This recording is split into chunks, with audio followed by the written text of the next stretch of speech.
Halo semua, perkenalkan nama saya Alicia Zara Safira dengan NIM 20011 dari Prodi Manajemen Industri Catering kelas 2A. Jadi di sini saya akan membahas mengenai pangan patisserie dalam pangan daging, yaitu dalam jenis karkas daging.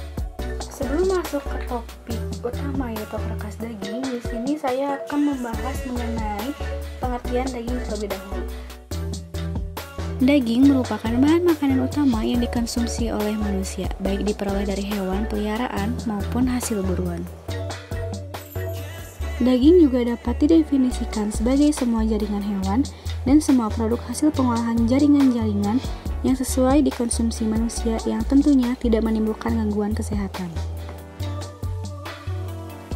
Yang pertama itu ada protein sebesar 16 hingga 22%, enzim dan juga lemak sebesar 1,3 sampai 13%.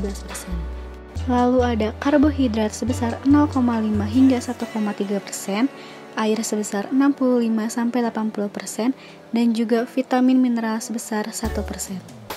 Lalu di sini ada klasifikasi daging berdasarkan umur dan jenis kelamin sapi.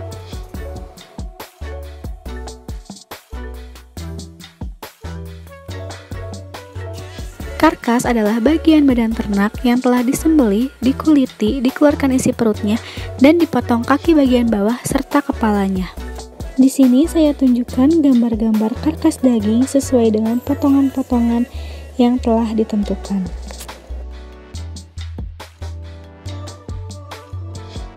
Lalu di sini saya tampilkan golongan potongan daging dan juga golongan bagian daging.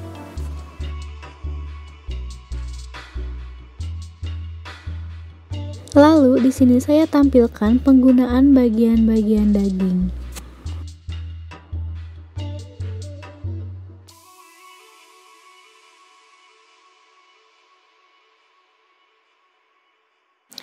Pilih daging yang berwarna merah cerah, tidak gelap, tidak kebiruan, tidak berbau busuk, dan tidak berlendir. Lalu pilihlah daging yang bersih lapisan luarnya serta ada cap pemeriksaan. Tidak ada air yang menetes terus-menerus dari daging, aroma yang tidak amis atau asam, dan juga daging elastis dan tidak kaku. Yang pertama ada chiller, penyimpanan daging pada suhu 1 derajat Celcius atau 0,5 derajat Celcius. Daya tahan daging bila disimpan pada suhu ini akan tahan selama 2-3 hari. Yang kedua ada freezer, penyimpanan daging dalam freezer dengan suhu minus 18 derajat Celcius sampai dengan minus 20 derajat Celcius. Ketahanan daging hingga 3-6 bulan. Lalu yang terakhir ada vakum, daging dikemas dalam plastik hampa udara kemudian disimpan dalam chill 1 derajat Celcius hingga minus 0 derajat Celcius. Sekian dari saya, pengertian mengenai karkas daging. Semoga ilmunya bermanfaat dan berguna bagi kalian semua.